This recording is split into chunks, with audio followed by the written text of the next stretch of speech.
O nosso terceiro palestrante, Geraldo da Cunha Carvalho, ex-presidente do IMEC e Metro, ex-subsecretário da CEP, ex-presidente da ZPE.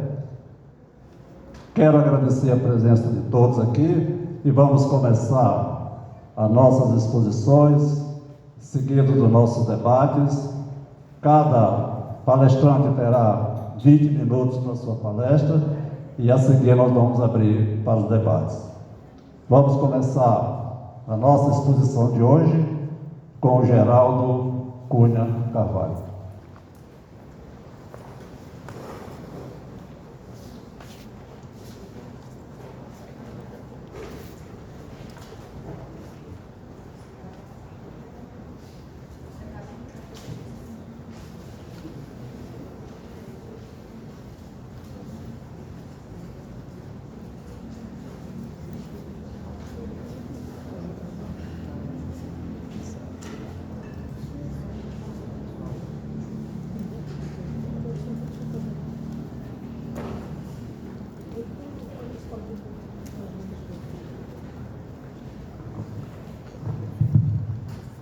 Boa noite a todos os colegas, economistas, alunos, professores, meus colegas de trabalho, minha esposa que está aqui veio prestigiar. Obrigado por terem vindo assistir a essa mini palestra sobre o tema que foi me dado a desenvolver dentro do EME, que é mudança climáticas e desenvolvimento socioeconômico, né? Descarbonização e energias renováveis.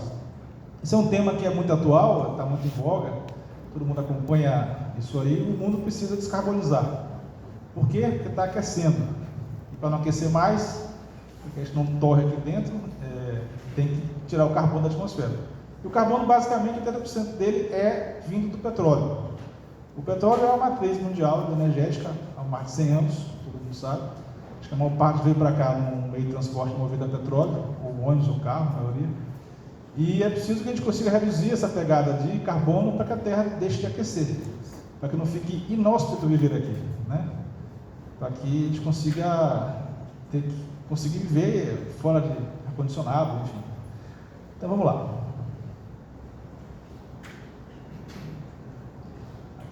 Bom, a introdução. O que são mudanças climáticas, né? Foi isso que eu falei. A Terra está passando por uma fase de aquecimento.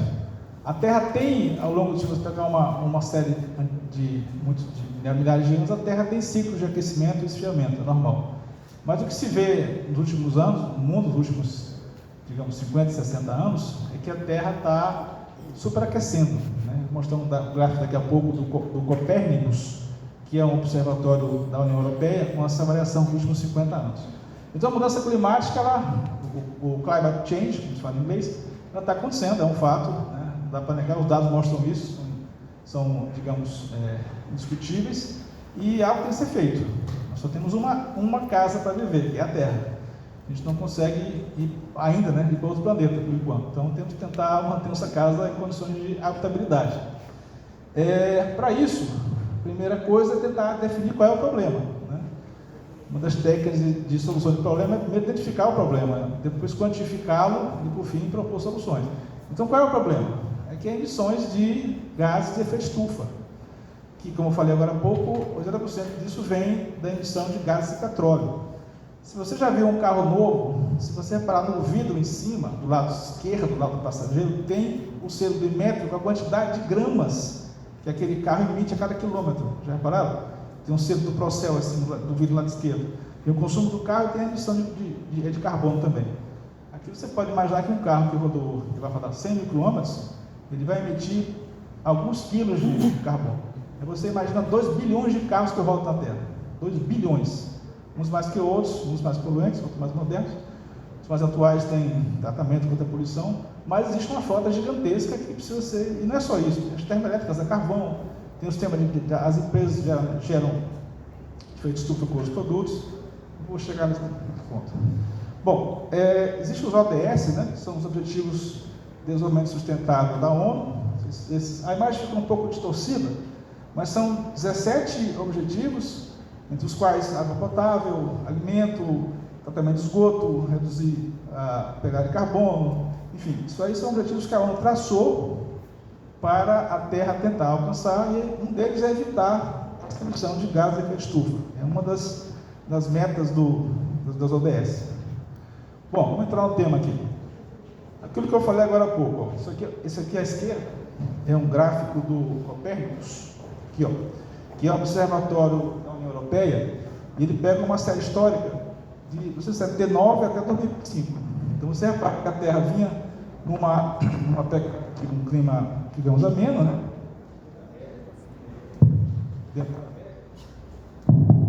Desculpa, falhou.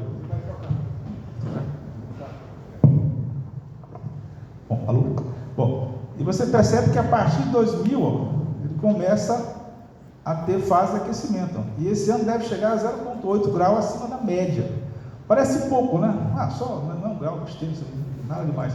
Mas se você imaginar a Terra inteira como um ecossistema que tem uma capacidade de equilíbrio muito tênue, né? Isso é muita coisa.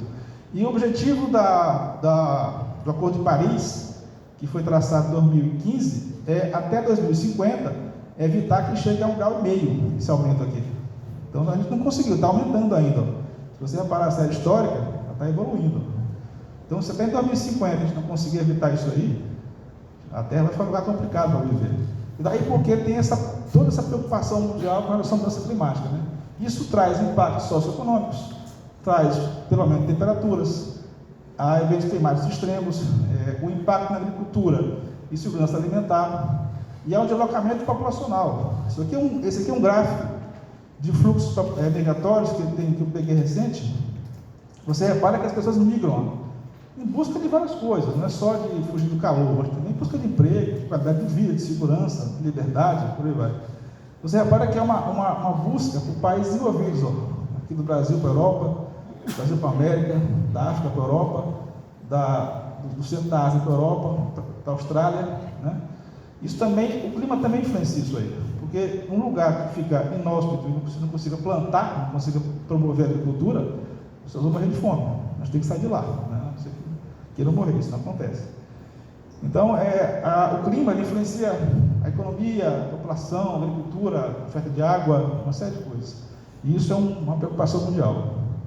Bom, aqui o tema da descarbonização, como eu falei, né? O que é a descarbonização? Retirar o carbono da atmosfera, o nome já diz, através de redução de emissões, né? E tem várias formas de fazer isso, várias formas. Dou um exemplo que não está no texto, mas é bem simbólico. Vocês já leram sobre isso, vocês vão ser economistas, que o berço da Revolução Industrial foi a Inglaterra, né? Foi a Inglaterra, em 1950 começou, e a Inglaterra no passado desligou a última central, e o motor da Revolução Industrial foi o carvão, você lembra disso, né?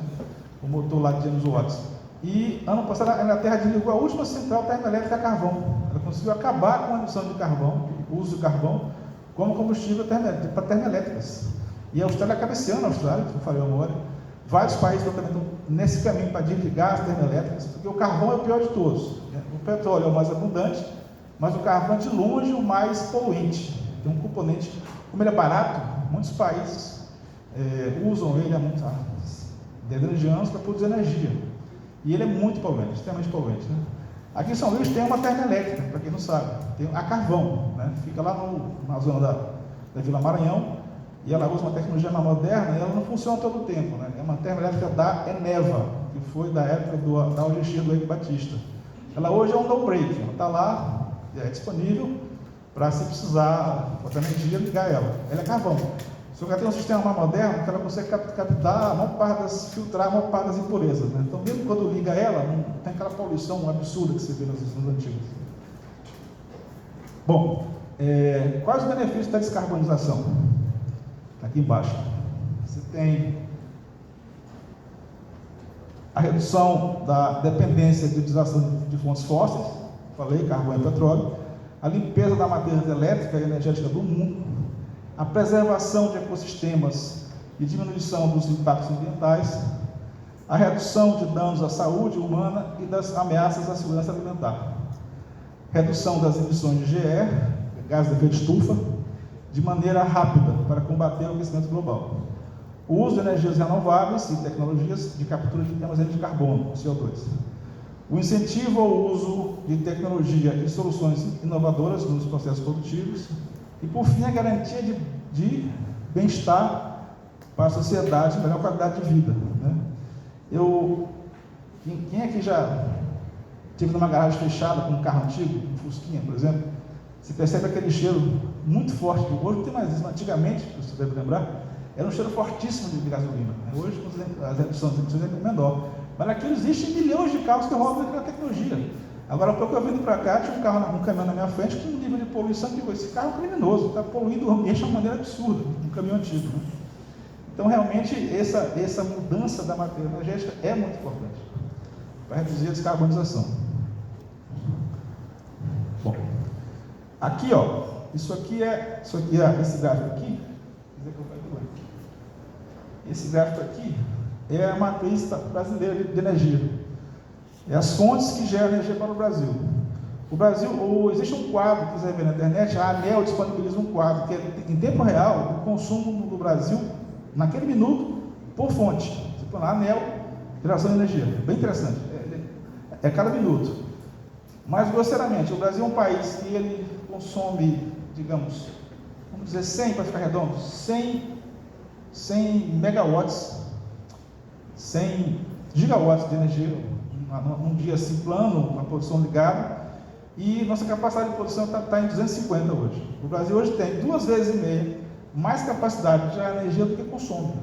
A economia cresce pouco e não absorve toda essa energia. Mas vamos chegar lá, esse é outro momento. Mas enfim, essa aqui é a nossa matriz. Ó. Você vê que a maior parte dela, isso aqui é uma projeção que tem o consumo em 23 e a projeção para 27. Né? Você vê que vai ter aumento forte aqui razoável da elétrica, térmicas a gás. O gás, embora seja uma matriz fóssil, ele é um combustível quase limpo.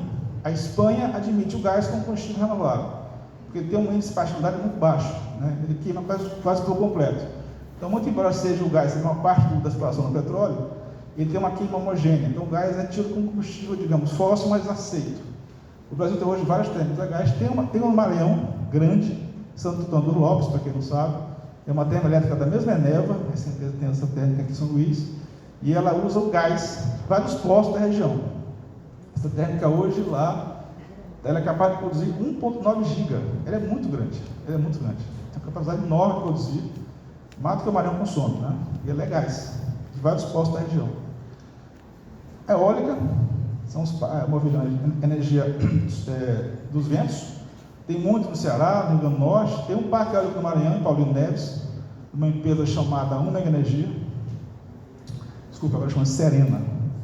Tem as térmicas a óleo e diesel, que são muito poluentes, que está se tentando reduzir, desligar. As a carvão, como eu falei, tem algumas no Brasil, tem uma no Rio Grande do Sul, chamada Candiota, que é antiga e muito poluente. E essa aqui no Maranhão é mais moderna, mas ela daqui é o Nobric, ela quase não usa. Né? Biomassa, o que é isso? Vocês imaginam que no resíduo de produção de cana-de-açúcar fica aquele bagaço, né? E aquilo é altamente produtor de energia. Então, as empresas de produção, as usinas de álcool e açúcar, queimam o bagaço, gera energia para o consumo e não consegue exportar. Então, tem várias formas de produzir energia. Lenha, por exemplo, fabricante de empresas como a Suzano, os cavacos de madeira, que o resíduo da produção de celulose, pode queimar também e produzir energia. Então é frequente a usina, uma empresa que tem resíduo de massa vegetal, usar para se abastecer. Biomassa aqui. Solar, que é o que mais cresce no mundo, eu vou falar mais dele. Nuclear, temos 2 plantas nucleares, Angra 1 e Angra 2, que produzem aí. As duas produzem a plena carga, mesma coisa que a térmica lá de Santão dos Lopes, 1,9 gigawatts. Hoje a Angra 2 está desligado, está só ao inverso, está desligado a Angra 1, está ligado a Angra 2. Você viu lá na ANEEL, 1,3 giga. Mas as duas se ligadas dá a produção daqui do Maranhão de gás. Agora, a energia nuclear ela é mais verde de todas, porque ela nem é verde, ela é rosa, porque não tem nenhum tipo de emissão de poluentes, né? Mas é muito cara. Mesmo os chineses, que têm aquela capacidade de produção absurda, estão construindo 18 centrais nucleares novas, mas ainda assim para ficar pronta é 10 anos para ficar pronta. E é caro. Então é uma energia muito cara, mas tem um fornecimento constante. Enfim, tem vantagens e benefícios, é muito caro. E o Brasil tem um problema mais grave ainda, que é a Angra 3, que é uma central, vocês viram no Fantástico domingo, eu acho, não sei se vocês acompanharam. Essa seria a terceira usina nuclear do Brasil. Ela não está pronta, está longe de ficar pronta, e o custo para terminar é de 21 bilhões de reais. Se não terminar, se for fechar a usina, gasta mais 20 para guardar aquele combustível lá, nuclear, com tambor. Ou seja, é um jogo xadrez, está travado. Ou termina ou não termina. De uma forma ou de outra, vai ter um custo absurdo. Mas, tecnologia antiga, dos anos 60, alemã, e outros aqui, várias outras. A energia solar é a que mais tem potencial de crescimento. Vou explicar por quê. Bom, isso aqui é um quadro de energias renováveis da ABSolar. A ABSolar é a Associação Brasileira de Energia Solar. A energia solar hoje no mundo é a mais eficiente que existe. A mega produção chinesa de placas conseguiu fazer o preço cair quase 90% de placa solar. Ela aumentou, o preço desabou e a eficiência aumentou. Hoje uma placa solar hoje nova, comprada hoje em São Luís, ela produz 700 watts cada uma. E era metade disso aí faz 5 anos. Ela duplicou a eficiência e o preço caiu 90%. Então hoje nada bate no solar em termos de custo de capex. Eu sempre digo, para quem tem uma casa aqui, troque sua conta para um financiamento de uma placa solar e não gaste nada, sai 0 a 0. Eu vou repetir. Você tem uma conta em sua casa, você mora numa casa aqui no Parque Shalom, você gasta R$1.000 de energia por mês. Financie placa solar. Vai no banco, bote placa, deixe de pagar a equatorial e passe a pagar o financiamento. Se aqui tem 24 meses, 8 meses e pronto, tem energia de graça por 25 anos. Parece loucura, né? Mas o ponto que chegou a dar um barato demais na energia solar, hoje fica de graça. Você troca uma conta pela outra de graça. Pode fazer a conta. Que são alguns dados aqui. O estado brasileiro que mais tem energia solar hoje é Minas Gerais, posição muito grande. Tem uns parques grandes no Piauí, parques de grande porte. Mas a vantagem da solar é que você pode ter em sua casa. Por exemplo, aqui no Maranhão, você pode produzir energia solar em qualquer lugar do estado e usar aqui em São Luís. Digamos que seu pai mora em Coroatá, você pode produzir lá na casa dele lá e usar aqui. Porque o CPF é que unifica a conta. O CPF na conta unifica a conta. E digo mais, quem pensar nisso, tiver um parente do lado do Piauí, lá é maior eficiência. Timon é 15% mais eficiente na energia solar do que São Luís. Por causa da incidência solar lá é maior. Está aqui nossa matriz embaixo, recorde de energia, evolução do preço. Esse gráfico aqui, ó, vocês conseguem enxergar daí, isso é o preço do leilão de energia do mercado livre de energia. Como está caindo, ó, desabou. Tem muita oferta de energia. Tem muita oferta, aí hoje já tem um negócio chamado curtailment.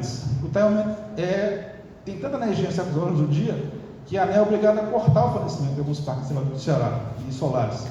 Isso é complicado, porque o parque tem uma previsão de remuneração, se você corta o fornecimento dele para o sistema, para o grid, você não tem receita. Isso é uma briga complicada, mas que a ANEEL está se envolvendo com ela, com a Petrobras, com o Ministério da Energia. Bom, aqui estão os países líderes de energia renovável, né? O Brasil é um dos mais, está nessa vanguarda aí. Você vê ali, ó, Brasil, Canadá, percentual de energia renovável em 24. Alemanha, Espanha, Reino Unido, Itália, União Europeia, que é a média, Turquia, Austrália, Japão, Estados Unidos, Índia, México, né? Isso é, mesmo em países de clima frio, que tem pouco sol, como a Rússia, é um país que também tem muito sol também na parte sul. Mesmo esses países como o Canadá, por exemplo, a Alemanha, por exemplo, é um caso bem interessante, um país que fica bem alto, tem pouco sol, mas o uso de placa solar lá ficou muito difundido. E a tecnologia que realmente hoje em dia ficou imbatível em preço, imbatível. Bom, IA. O que fazer com a inteligência artificial, a IA e energia renováveis? Como a IA ajuda na transição energética? Você pode, com a IA, você pode dimensionar o consumo, a oferta, onde vai direcionar a energia ao longo do dia. Vocês imaginam que no Brasil, o nosso sistema elétrico é todo interligado, né? Tem um operador no sistema e tem a ANEEL. Então, esse operador ele tem vários tipos de oferta de energia diferentes, elétrica, solar, eólica, e tem um consumo. Esse consumo muda, isso tudo muda ao longo do dia. Então, esse planejamento, ou essa evolução, pode ser muito mais bem feito com a IA. Ela consegue prever esse uso com mais eficiência. E vai baratear o custo, né, se você conseguir fazer isso com eficiência. Otimizar redes elétricas. Tem um linhão sendo construído no Maranhão, um linhão de energia de ultravoltagem, que ele vai sair de Graçaranha, no Maranhão, até Silvânia, em Goiás. Esse linhão foi listado pelo Ministério em 2 anos, 1 ano e pouco, né? É um linhão de ultravoltagem, ele vai virar 800 kVA. Só 3 países do mundo têm linhão dessa voltagem: China, Índia e Brasil. Tecnologia chinesa, a empresa que venceu o State Grid, hoje é a maior do mundo, e ele vai mandar energia dos parques do Ceará para o Sudeste. E o tempo está quase acabando, né? E tem outros tópicos também, monitorar emissões, aí ajuda a capturar carbono, melhoria da eficiência energética, materiais mais eficientes, baterias de lítio, sódio, sólidas. Bom, estou acabando já, só um slide. Pessoal, isso aqui é uma bateria. Isso aqui é uma tecnologia nova que está surgindo, chama-se BES, Battery Energy Storage System. O que é isso? Imagina que um parque solar, ele gera energia de dia, mas não gera noite, porque não tem sol. Você consegue armazenar nessa bateria, ao longo do dia, e você joga na rede à noite. Isso aqui é hoje mais eficiente de energia elétrica, porque você barateou o custo da placa solar, e você consegue armazenar, porque o pico do consumo de energia é agora, de 18 até as 21 horas. No mundo todo, o pico é de demanda ponta. Aumenta muito a curva de consumo de energia. E como não tem mais parque solar, a tecnologia hoje é essa. Você vê na internet aí, colocando parques de baterias gigantes na Austrália, na Califórnia, na China, para guardar a energia dos parques solares. Isso aqui é um fluxo resumido da geração, né, do modo elétrico, a barragem, saída do gerador, subestação, linha de transmissão, linha de distribuição e a sua casa. Bem simplificado. Isso aqui é um quadro legal, isso aqui é um quadro da produção de carro do mundo. Em 23, ó. O mundo produziu 93 milhões de carros, né? Eu vou falar sempre por causa de carbono. A China com um terço, isso aí quase. Índia, Coreia do Sul, aqui, Tailândia, Turquia, Japão, Brasil aqui embaixo, ó, milhões de carros. Gente, a China, em 1971, olha que dado maluco, em 1971 a China tinha 1.000 carros. Eu vou repetir, a China tinha 1.000 carros somente, em 71, quando o Nixon foi lá negociar com o Mao Tse Tung a abertura da China para o resto do mundo. 1.000 carros somente. Hoje a produção chinesa é maior do que a americana e a europeia somadas. Tem até milhões de carros, e subindo. Para vocês terem uma ideia de evolução, tem 91 marcas de carro elétrico chinês. Carro elétrico, 91 marcas. É muita coisa. E o Brasil ali embaixo com 2,5%. Bom, acho que esse é o último slide. O que isso impacta a economia? Os empregos verdes que estão sendo criados, esses parques diversos para distribuição de energia, para uso de carro elétrico, de central de bateria, enfim, tem toda uma mudança da matriz mundial energética. Isso demanda novos profissionais, outras qualificações, né, outras coisas mais específicas. E a engenharia, como sempre, é muito importante nesse processo. Né? Engenharias civil, elétrica, toda mecânica, são fundamentais para esses países que querem ganhar empregos com isso. Ali um dado da Agência Mundial da Energia sobre a quantidade de empregos que podem ser gerados em cada tipo de matriz, fotovoltaica, eólica, elétrica, isso é no mundo, tá? Uma previsão disso aí, em 22. Então, tem os empregos verdes que vão ser criados, impacto da economia positivamente, redução de custos energéticos, o aumento de segurança energética e melhoria da qualidade de vida da população. Você imagina que você poder, pense nisso, uma criança que está estudando em casa, ela num calor de 30 graus, perto de Brasilite, calor insuportável, ela rende pouco. Se você conseguir dar aquela criança numa sala de aula, um ar-condicionado como está aqui, ó, temperatura de 23 graus, uma delícia, a pessoa rende mais. Então, há um aumento de rendimento de crianças, de trabalhadores e tudo isso. Tem um dado antigo, em inglês, muito interessante, que eu nunca esqueci, que é o seguinte: a cada grau, acima de 25 graus de temperatura ambiental, acima de 25 graus, cada grau adicional, 26, 27, o trabalhador perde 2% de produtividade. Então, a cada grau acima de 1 grau Celsius, acima de 25 graus, a pessoa perde 2% de produtividade. Então, quem trabalha aqui no Maranhão, na lavoura, a 35 graus, rende muito menos que está trabalhando num clima temperado. Daí a importância do ar-condicionado para tornar a produção mais eficiente. Isso demanda energia. Então, a energia ajuda a produtividade. Várias formas também, não só essa.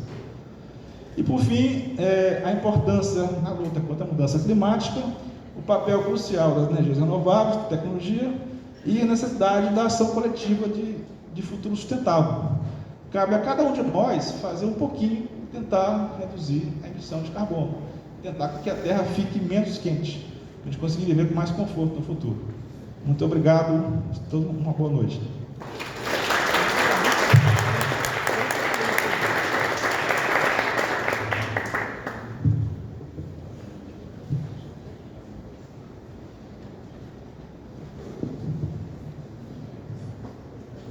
Gostaria de cumprimentar e dar as boas-vindas aos alunos do curso de Administração da UEMA, os alunos do curso de Relações Internacionais também da UEMA, os nossos alunos de Economia da nossa Universidade Federal do Maranhão e os demais alunos de outros cursos que aqui também se fazem presentes. Gostaria de dar as boas-vindas também ao nosso colega do Rio de Janeiro, Dr. Antônio, presidente do CORECOM, do Conselho Regional do Rio de Janeiro.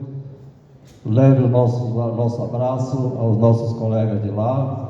Certamente você vai voltar poeta para o Rio de Janeiro. Durma no Maranhão e acorde poeta. Vamos passar ao segundo palestrante, professor Igor, do curso de Relações Internacionais da UEM.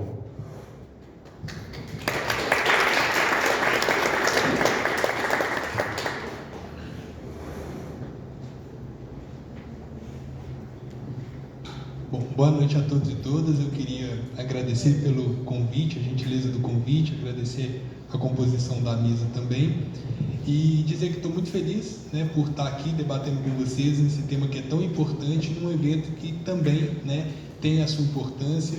Um encontro maranhense de economia, com certeza não é algo fácil de se promover, e por isso mesmo, né, todos os envolvidos e envolvidas estão de parabéns pelo esforço e pelo resultado, né, que, como a gente pode ver hoje aqui na mesa de encerramento, foi um evento com muito êxito e certamente, né, o próximo será maior e melhor ainda.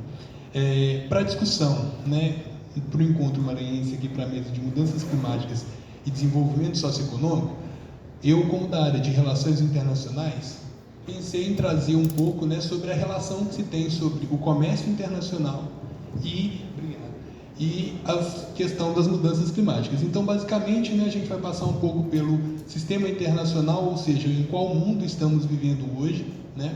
Inevitavelmente, a gente fala um pouco sobre o conceito de globalização e também vamos trazer um pouco do conceito de comércio internacional no mundo contemporâneo e cadeias globais de valor, né, que também, né, estão muito presentes nessa composição contemporânea, né, nessa articulação contemporânea que se tem política do mundo, mas também da conjuntura econômica. E linkamos com as mudanças climáticas a partir de alguns acordos, né, como o Protocolo de Kyoto até o Acordo de Paris, então fazer um pouco desse histórico, né, político que se deu em torno das agendas globais visando as mudanças climáticas e falar, né, fechar aqui falando do nosso Maranhão, ou seja, como que tudo isso tem a ver com o espaço local em que nós estamos aqui agora. Então vamos iniciar, né, falando sobre a organização política contemporânea, ou seja, o sistema internacional contemporâneo, que é uma realidade multipolar, né? Como todos e todas sabem, a partir ali do fim da Guerra Fria, nós entramos em uma nova composição política, né, a nível global, em que nós tivemos a abertura política, né, de uma situação bipolar, disputa entre o bloco socialista soviético e o bloco capitalista, né, preconizado principalmente pelos Estados Unidos, para uma situação mais diversa, né, em que, a partir então da queda da União Soviética, nós temos a possibilidade, né, de focos, né, de poder político, por assim dizer, a partir do mundo. E isso tem implicações muito importantes para o mundo em que a gente vive hoje, na medida em que vocês podem imaginar que era quase que inimaginável uma economia dita capitalista, né, ou próxima dos Estados Unidos, fazer comércio ou mesmo, né, assim, adensar questões políticas com um país ali socialista, né? E isso, com a queda da União Soviética, né, então a inauguração da situação, né, da conjuntura multipolar, a gente viu isso se transformar. E claro que isso vai repercutir, evidentemente, na dinâmica comercial global, né, na medida em que a queda da União Soviética evidentemente trouxe ali o mercado, né, como algo pujante, né, principalmente preconizado pela intenção dos Estados Unidos em promover ali o livre mercado em todo o mundo, e isso evidentemente pode ser feito, né, tanto para o adensamento, né, então, dessas relações comerciais, e que por sua vez, né, refletem em questões climáticas, como a gente vai ver ao longo aqui da palestra. Então, para falar de um mundo multipolar, eu resolvi trazer o conceito de globalização do Milton Santos, em que ele coloca que a globalização é um processo complexo e contraditório, que se manifesta tanto como uma fábula, né, de integração e homogeneização, quanto como uma realidade, perversidade e desigualdade, né? Então, o que o Milton Santos quer dizer com isso? A globalização, ela pode ter um efeito positivo, ela pode ter ali um lado, né, de integração em maior senso coletivo, né, do todo, né? Lembrando que, embora o Milton Santos seja da geografia, ele é muito utilizado nas relações internacionais, mas ao mesmo tempo a globalização ela acaba reforçando alguns status, né, que são inerentes da própria divisão política e econômica do mundo, né? Quando a gente for falar sobre a divisão internacional do trabalho, né, no mundo globalizado, nós temos o lado do mundo que produz e o lado que consome. Então, isso que o Milton Santos, né, evidentemente que aqui eu não estou sintetizando toda a obra dele, mas ele tenta trazer justamente essa noção de que existe uma diferença, ainda que no mundo globalizado, entre necessidades, né, e também oportunidades, né? E como que fica então o comércio internacional, ou seja, como que ele se expressa em um contexto multipolar, né, em um sistema internacional globalizado? Eu não sei se daí todo mundo vai conseguir enxergar. Eu imaginei que o mapa fosse estar em um tamanho mais legal, mas aqui a gente ajuda, né, com a interpretação. Esse aqui são dois mapas, né? O primeiro, a fonte é o FMI e o FMI e o Mundo Econômico. Esse aqui é do Atlas da Complexidade. E esse primeiro ele vai retratar o produto interno bruto per capita e a paridade de poder de compra dos países em uma análise do que era a década de 80 e agora 2016. Aí eu vou pegar até o do Geraldo aqui, que eu acho que vai ajudar bastante. Pronto, não, esse aqui eu acho que foi, obrigado. Bom, basicamente, em 1980, quando nós olhamos aqui para essa relação entre o PIB, né, per capita e a paridade do poder de compra, a gente percebe, de acordo com essa legenda aqui, que o bloco, basicamente o bloco socialista, não temos dados, né? Nós temos aqui a China e boa parte da África com um baixíssimo percentual, né? E aqui os Estados Unidos, basicamente, né, com o melhor percentual aqui da escala. Já em 2016, ou seja, 1980, né, então assim, realmente ali a década que inaugura justamente essas principais mudanças políticas na conjuntura internacional, a partir então de 2016, nós temos uma configuração completamente diferente, né, em que a gente tem ali o adensamento da economia global, principalmente por conta, né, dessa premissa neoliberal de livre mercado. Então a gente tem, né, agora o ex-bloco soviético aparecendo aqui na escala, né, muito positivamente, um fortalecimento, né, dos Estados Unidos, né, e toda a América do Norte, e uma melhora significativa dessa região aqui, né, que cobre justamente a Ásia Central e o Sudeste Asiático, indo até aqui para a Índia. E a África, né, que embora continue numa situação um pouco, né, agravante, mas com alguns sinais de melhora. Aqui embaixo a gente tem o ranking de complexidade das economias, ou seja, o nível de complexidade, o que a economia ela consegue produzir. Qual que é o conceito disso? Uma economia de baixa complexidade vai produzir principalmente commodities e produtos de médio valor agregado. Na medida em que esse nível de complexidade aumenta, aquela economia produz itens cada vez mais sofisticados, como carros, celulares, inteligência artificial, entre outras, né, outros insumos e produtos ali de alto valor tecnológico. E basicamente, aí é um mapa de calor em que o vermelho representa, né, a altíssima complexidade e o amarelinho vai diminuindo. E o que nós temos é justamente, né, uma reprodução dessa situação aqui, onde a gente continua tendo o bloco aqui norte-americano liderando, enquanto a China, principalmente, né, também está muito bem colocada. E aí, assim, os efeitos do que transformaram a China, o que fizeram a China, né, sair dessa situação, na verdade, dessa situação em 80 para essa aqui em 2011, é pauta para um outro encontro maranhense de economia, né, porque tem muita coisa para falar, mas basicamente o reflexo disso para o comércio internacional é justamente o aumento dessas relações comerciais, né? E aliado ao aumento dessas relações comerciais, inevitavelmente a gente também teve o aumento, né, da emissão de gases do efeito estufa por conta da produção ou do modo de produzir, né, de muitos desses países, principalmente os altamente industrializados. E como que essa produção vem acontecendo, né, há algumas décadas e vem se intensificando, né, nos últimos 20, 30 anos, né, principalmente depois da abertura econômica chinesa para o mundo, né, em 1978. A partir das cadeias globais de valor. O que são as cadeias globais de valor, né? São uma série de estágios da produção de bens e consumo, em que cada um dos estágios ele vai adicionar mais ou menos, né, na verdade, mais valor àquela composição ali, aquele processo, né, industrial. É fácil a gente entender o que é uma cadeia global de valor se a gente for pensar num avião, por exemplo. Né? Você pega as peças do avião, né? O avião é um equipamento só, é um aparelho só, é um meio de transporte só. Mas cada uma daquelas peças foi produzida em um local diferente do mundo.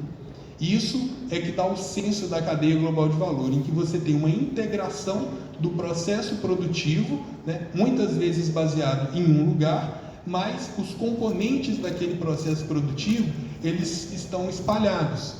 E isso não seria possível, como eu coloquei no início da minha fala, se o mundo ainda se configurasse enquanto um mundo bipolar, né? Então, o mundo multipolar, a multipolaridade, ela trouxe também, né, essa possibilidade do adensamento das cadeias globais de valor, na medida em que muitas economias começaram a interagir cada vez mais, né? E hoje nós temos, por exemplo, a China como a principal fábrica do mundo, mas não apenas. Né?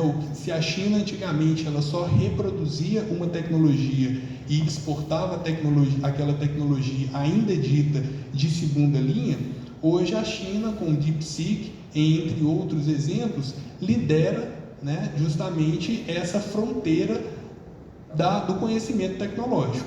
Né? Então a China hoje ela não só é a principal fábrica do mundo, mas ela também está colocando, né, está ditando o que vai ser produzido, o que é a tendência do ponto de vista tecnológico para o mundo. E aqui, né, e esse é um conceito do Banco Mundial. Aqui eu também trouxe, né, a partir das fontes do Banco Mundial, a parcela das cadeias globais de valor no comércio mundial, numa escala, né, temporal que inicia ali na década de 70 e vai até 2015. Nós podemos perceber que, principalmente a partir aqui de 85, 90, há um aumento expressivo, né, dessa parcela, ou seja, percebemos justamente uma maior integração econômica, né, e, por efeito, um maior adensamento do comércio internacional em vista, né, do adensamento aqui, né, do aumento dessas cadeias globais de valor. E aqui a gente pode perceber como que elas funcionam na prática, ou seja, como que elas estão integradas. Se eu comentei no início da minha fala que um avião ele é composto por várias peças e cada uma daquelas peças é produzida em um lugar diferente do mundo, existem peças de maior valor, nível tecnológico naquele avião, como a caixa preta, entre outras, a turbina, e outras peças de menor valor, como o estofado do assento. Né? E como que isso se reflete nas cadeias globais de valor? A gente tem aqui um gráfico em que, na legenda, cada uma dessas legendazinhas aqui, cada um desses nomes, é um tipo de produto. Então, por exemplo, a gente tem aqui as commodities intensivas, que estão em laranja. Nós temos aqui, agora a letrinha ficou ruim, viu, gente? Eu acho que se eu tivesse no meu computador aqui, eu acho que eu consigo ler. Deixa eu pegar daqui, que minha visão é ruim demais. As commodities intensivas são a em laranja, as manufaturas simples, que são as em azul claro, os aparelhos, não, ixi gente, agora que a legenda eu não vou conseguir ler, mas eu posso mandar essa apresentação para vocês, mas basicamente os em laranja e vermelho são basicamente commodities, né? E os em azul representam aqui aqueles produtos de maior valor agregado. O azul escuro é o maior deles, né? Então a gente tem, mais uma vez, Estados Unidos, né? E o bloco aqui norte-americano liderando, a Europa também, mas a China, o Sudeste Asiático, principalmente China, Japão e Índia, entrando, né, nessa... Opa! Aconteceu alguma coisa aqui? Rapaz, eu acho que o coisa ficou com raiva de mim. Eu fui lá falar, o negócio tá difícil de enxergar. Então tá bom, então vou desligar. Agora faz o negócio no gogó. Vamos que não precisa de slide mais não. Calma, projetor, estou falando de você, sou eu que não sou muito bom de... Então, pessoal, basicamente, né, um resumo é que, de acordo com o Banco Mundial, né, no relatório World Development Report de 2020, cerca de 50% do comércio internacional se dá por meio dessas cadeias globais de valor, né? Então, se o mundo hoje está todo integrado, se as produções elas acontecem e basicamente a organização dessa produção está dada, né? Como a gente pode perceber aqui, alguns locais do mundo vão produzir determinado item de tal valor tecnológico, enquanto outros de menor valor tecnológico. A gente pode conceber os efeitos disso para a economia internacional, mas ao mesmo tempo, né, esse modo de produção, essa intensidade produtiva vai ter um efeito no clima, né, ou seja, no meio ambiente. E aí como que as mudanças climáticas entram nesse assunto, né? Ou seja, nós temos aí toda uma reconfiguração política global que trouxe a possibilidade de um maior entrosamento, adensamento, né, das relações comerciais e o aumento da produtividade também, né? Como a gente sabe, hoje você tem um celular e é esperado por quem fabricou aquele celular que no ano que vem você troque. O que há 30, 40 anos não era bem uma realidade. Isso se aplica aos carros também, né? A gente sabe que um carro, como o Geraldo muito bem colocou aqui, né, eles emitem muito gás carbônico, mas assim, uma coisa é você ter um carro durante 30 anos, outra coisa é você ter 3, 4 carros na garagem.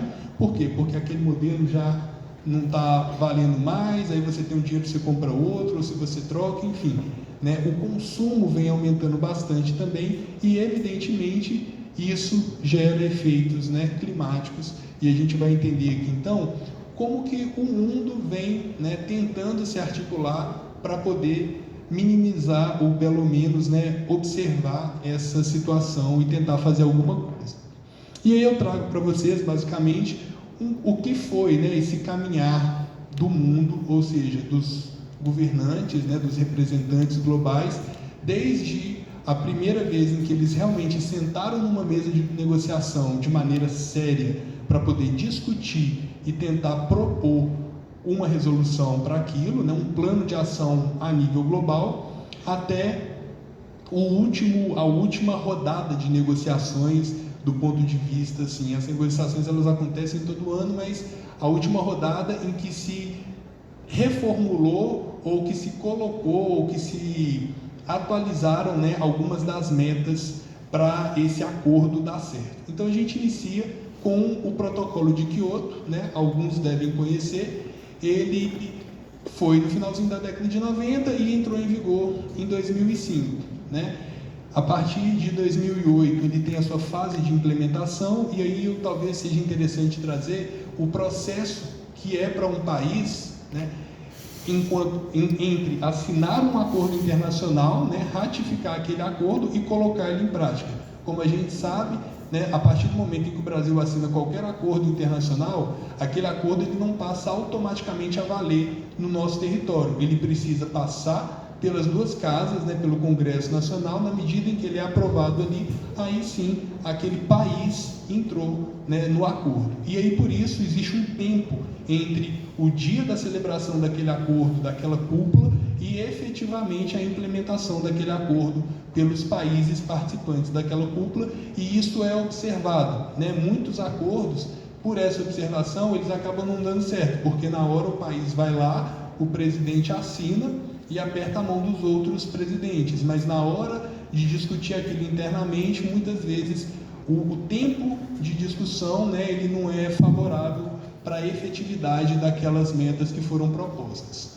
Então ele teve um período de implementação em que os países se comprometeram a reduzir as emissões de gases do efeito estufa em pelo menos 5% em relação ao ano base, que era o de 1990, né? Foram estabelecidos mecanismos para facilitar a implementação dessas metas, né, como o comércio de emissões. A partir então aqui da segunda fase do compromisso, entre 2013 e 2020, né, e aí as COPs, elas acontecem justamente para que sejam feitas essas discussões sobre os avanços, né, desses acordos, dessa meta. Foi adotada uma emenda para estender o protocolo até 2020, né, com uma segunda fase de metas renovada de redução das emissões. Aí nessa fase aqui, na segunda fase, os países assumiram o compromisso de reduzir as emissões de gases de efeito estufa em pelo menos 18%. Então, assim, na medida em que o tempo ia passando, os acordos eram: a gente vai reduzir cada vez mais de acordo com o ano base. Vamos reduzir cada vez mais de acordo com o ano base. Então, da terceira fase até o presente, nós tivemos aqui, né, o Acordo de Paris, que é onde então, né, a partir aqui da COP21, que ficou conhecida como Acordo de Paris, foi adotado um pacto para substituir o protocolo de Kyoto, né, e envolveu todos os países na luta contra as mudanças climáticas, independente do seu nível de desenvolvimento. E isso aqui é muito importante. Já estou finalizando, tá certo? E isso aqui é muito importante, porque na medida em que o debate ele começou, lá em 1997, no protocolo de Kyoto, alguns países, né, que emitiam menos gases de efeito estufa, e quais poderiam ser esses países? De acordo com aquele mapa de cadeias globais de valor, seriam aqueles países que estão em laranja ou em vermelho. Na medida em que aqueles países eles atestavam que eles não tinham tanta condição de cumprir aquelas metas, eles acabavam, embora tenham ratificado o acordo, eles acabavam, né, não cumprindo mesmo, não fazendo ali as suas obrigações. Mas, a partir então aqui da COP21, que foi o Acordo de Paris, todos os países que sentassem àquela mesa de negociação estavam também declarando que eles cumpririam aquelas metas, independente, né, do seu grau de desenvolvimento, em vista que o acordo ele precisa ser cumprido para ele dar certo e precisa ser cumprido por todas as partes. Então essa foi a grande inovação que o Acordo de Paris trouxe, e por isso ele ficou tão conhecido, embora ele seja mais uma das muitas COPs que a gente teve, e agora eu não sei o que aconteceu, como a COP a COP 30 que vai acontecer no final do ano lá em Belém do Pará.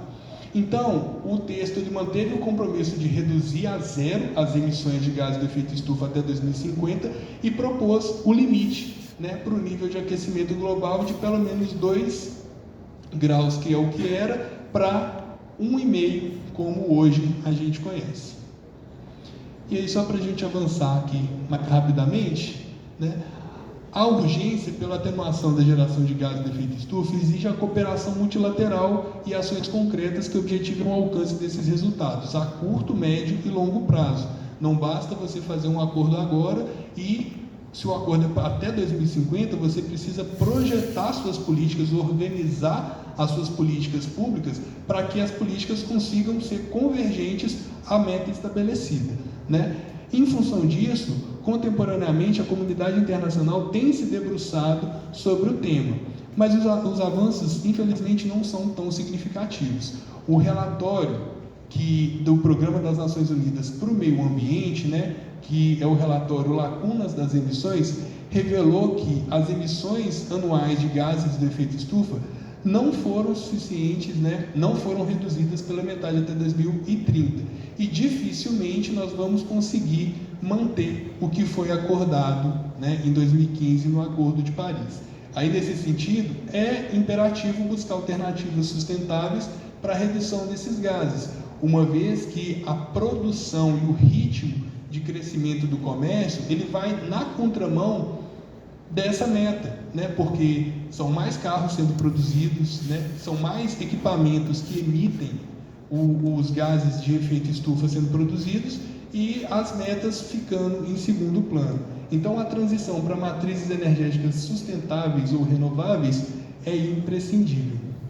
E aí, o penúltimo slide da nossa apresentação traz um pouco, né, da reflexão sobre como que o Maranhão sente os efeitos climáticos. E aí eu acho interessante porque, assim, né, desde a época de escola, quando fala de mudança climática, o que a gente tem? É um urso polar num pedacinho de gelo ali, com água em volta para demonstrar, né, o derretimento das calotas polares. É uma praia cheia de gente, né, num dia ensolarado. Isso é efeito da mudança climática? É. Mas isso retrata a realidade da mudança climática em todas as regiões do mundo? Evidentemente que não. Até porque uma pessoa que tem condição de ir à praia num dia ensolarado por conta da mudança climática, ela provavelmente tem um poder aquisitivo, uma condição socioeconômica legal. Muitas pessoas passam pelos mesmos problemas climáticos e têm que trabalhar e têm que dar conta das suas vidas. Então, aqui no Maranhão, a gente tem o quê? Seca. O que mais que a gente tem? A gente tem chuva forte, né? A gente tem aqui pesquisa que mostra as causas de alterações climáticas no Maranhão de janeiro a junho desse ano, em que 31 estações meteorológicas no Maranhão e no Piauí e no Tocantins. As principais conclusões dizem respeito às chuvas que influenciam as temperaturas mínimas e máximas, ou seja, é o agricultor, né, é o pequeno e médio agricultor que tem a sua produção, infelizmente, né, devastada por uma chuva ou por uma seca. São as enchentes que acontecem ali na região, principalmente de Açailândia, que acabam desolando famílias inteiras, né, casas destruídas. Isso são efeitos, né, impactos da mudança climática aqui no Maranhão, né, que não menos importante, o dia ensolarado com as praias lotadas e o urso, né, com a calota polar lá, reduzindo cada vez mais. Mas para a nossa realidade, faz muito mais sentido a gente pensar numa enchente, numa seca, e no que isso traz de malefício socioeconômico, do que necessariamente a gente idealizar a mudança climática como algo que está acontecendo no Polo Norte, né, ou algo que a gente sente quando a gente vê uma praia lotada, né? Por isso, de acordo com um estudo, né, que foi publicado pela professora Tanuri em 2020, né, intitulado Mudanças Climáticas e Agricultura no Brasil, Impactos Econômicos e Regionais por um Cultivo Familiar e Patronal, ela chegou à conclusão de que as regiões Norte e Nordeste seriam negativamente afetadas em termos de nível de atividade econômica, ou seja, no PIB, devido aos efeitos das mudanças climáticas. O fenômeno poderia contribuir para o aumento das disparidades regionais e para a deteriorização das condições de segurança alimentar no Brasil. E aqui, rapidamente, só para a gente ter uma noção, né, e esse gráfico está presente aqui no estudo da professora Tanuri, em 2050, o Nordeste está bem aqui. Esse seria o prejuízo para a agricultura familiar em azul e para a agricultura patronal em vermelho. Em 2080 está muito pior, principalmente a agricultura patronal, mas também a gente percebe a agricultura familiar aqui também tendo algum prejuízo. E para eu encerrar, eu gostaria de concluir com esses 3 pontos de reflexão, né? Ou seja, as mudanças climáticas representam um desafio em escala global, né? Ações objetivas para a redução dos seus efeitos em escala regional se colocam como prioridade para a agenda dos gestores. Então não é só esperar o presidente ir para uma COP defender os interesses do Brasil em torno das mudanças climáticas, da transição energética, né? cada governante, cada prefeito, cada governador também tem a sua parcela, porque, como a gente pode ver, né, os efeitos eles vão acontecer para todo mundo, mas eles vão acontecer com um grau maior de intensidade para uns do que para outros, né? O advento do sistema internal multipolar, aliado ao adensamento das relações comerciais entre os países, significou a consolidação e fortalecimento das cadeias globais de valor. Como a gente pôde perceber, de 70 até hoje, a curva só cresce, né? No entanto, é imperativo que esse modelo de produção seja sustentável e, para isso, é imprescindível o compromisso dos governos e empresas com as metas estabelecidas nos acordos, ou seja, chamar também a sociedade civil, as empresas, o segundo setor, para contribuir também por meio de suas governanças internas, né? Estabelecerem as suas próprias metas que vão de acordo com as metas estabelecidas internacionalmente. E, por fim, o Brasil, devido a diversos fatores, um país continental, então tem muito território, tem muita flora, né? Ele tem condições de se colocar como um importante player, como a gente chama, né, no jargão das relações internacionais. Ele poderia ser um importante player para promover a agenda de sustentabilidade. Essa oportunidade não só poderá posicionar o Brasil estrategicamente no cenário internacional, mas também vai trazer a possibilidade de investimentos no país, principalmente para o desenvolvimento científico, para a transição energética, mas também para a produção de energias renováveis. E com isso eu gostaria de encerrar aqui minha palestra e agradecer a plateia, né, e a mesa também. Muito obrigado.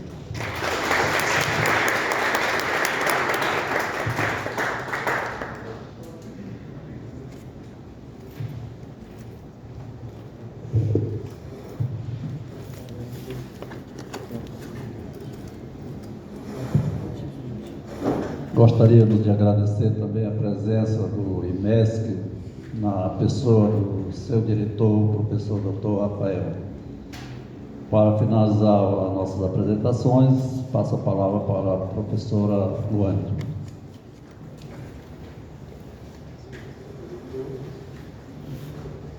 Bom, boa noite a todos e a todas. Eu estou aqui com alguns desafios, né? Um é encerrar uma mesa depois de 2 apresentações de altíssimo nível. O segundo desafio é concorrer com o Ancelotti no primeiro jogo da seleção. Inclusive, se vocês gritarem gol aí, eu vou entender. Tá? Se eu estiver falando aqui, de repente sair um gol, eu sei que, né, vocês estão acompanhando o jogo da seleção. Tá bom? Bom, eu sou gerente de meio ambiente no Porto do Itaqui. Eu estou, na verdade, né? Sou formada em Direito aqui pela Universidade Federal, inclusive neste mesmo prédio. Saí destas cadeiras, não literalmente, né? Porque no meu tempo era de madeira, era um negócio, era bem complicado. Hoje está bom, né? Hoje está legal. E eu hoje estou coordenando esta iniciativa, né? Que a gente, no Porto do Itaqui, fundou e hoje coordena. Nós temos 63 entidades nessa Aliança Brasileira para a Descarbonização de portos do mundo todo, do Brasil inteiro, né, de norte a sul. Se você tiver curiosidade depois, pode entrar no site descarbonizaçãoportos.com.br. E aí, meu desafio aqui é trazer um pouquinho para vocês a realidade, né, puxar um pouquinho essa teoria para o que de fato a gente está vendo no dia a dia a respeito de descarbonização nesse setor, que é apenas uma fatia, né, de toda essa conjuntura econômica. E aí, se eu fosse contextualizar, mas eu vou passar bem rápido por isso, porque vocês já tiveram 2 excelentes aulas aqui sobre mudanças climáticas. Hoje a gente vive um modelo de, ao mesmo tempo que é uma urgência ecológica, ela é também uma oportunidade econômica, porque a gente criou dentro dessa urgência um mercado que inclusive tem sua própria moeda, professor Nicodemos. O crédito de carbono é uma moeda, e você está girando o mundo em torno dessa temática. E aí, isso tudo foi colocado para nós, né, dentro de uma perspectiva de precisamos envidar todos os esforços para que a gente não chegue a 1,5 grau de aumento de temperatura em relação ao período pré-industrial. A má notícia é que a gente já chegou. A gente esperava chegar nesse ponto só em 2050, mas o ano passado a gente já registrou temperaturas de 1,5 grau acima do período pré-industrial. Ou seja, os esforços que estão sendo colocados hoje, eles não são suficientes. Isso vai gerar uma nova corrida para que a gente chegue a estas metas. Dentro do setor marítimo, né, 3% das emissões de gases de efeito estufa do mundo são relacionados ao setor marítimo. Esses 3% estão relacionados a cerca de 80% a 90% do transporte do mundo. O setor marítimo ele tem essa grande parcela de movimentação, ou seja, no comércio internacional, muito do que se compra, se consome de matéria-prima, ela transita pelo modal marítimo. E aí isso levou a ONU, através de uma das suas agências, que se chama IMO, né, Organização Marítima Internacional, a definir algumas metas para o setor marítimo. E essas metas, queridas, por exemplo, agora em abril a gente teve uma reunião e foi definido que até 2027 se começaria a precificar a emissão de carbono dos navios. É a primeira vez, professor Igor, que um acordo internacional, geralmente são soft laws, vai gerar uma questão econômica financeira, para ser taxado, né? E essas definições se estabeleceram ao longo dos anos. Então, 2027 é o ano inicial. Se você não reduzir mais do que 7% das suas emissões em relação ao ano de 2008, você pagará $380 por tonelada de carbono emitida.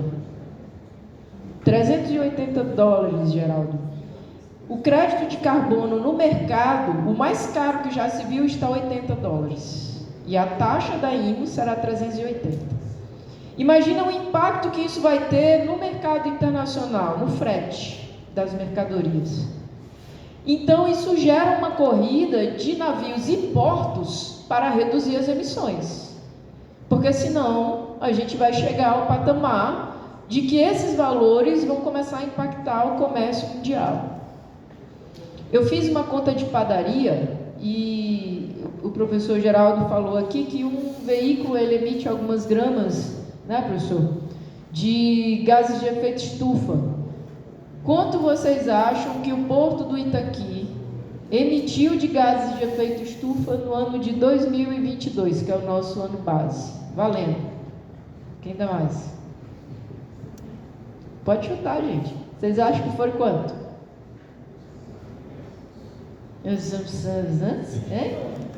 Quanto? 20? 20 o quê? 20 toneladas? Não, tá muito frio. Calota polar. Mais. Quanto? 20 mil? Tá frio. Mais.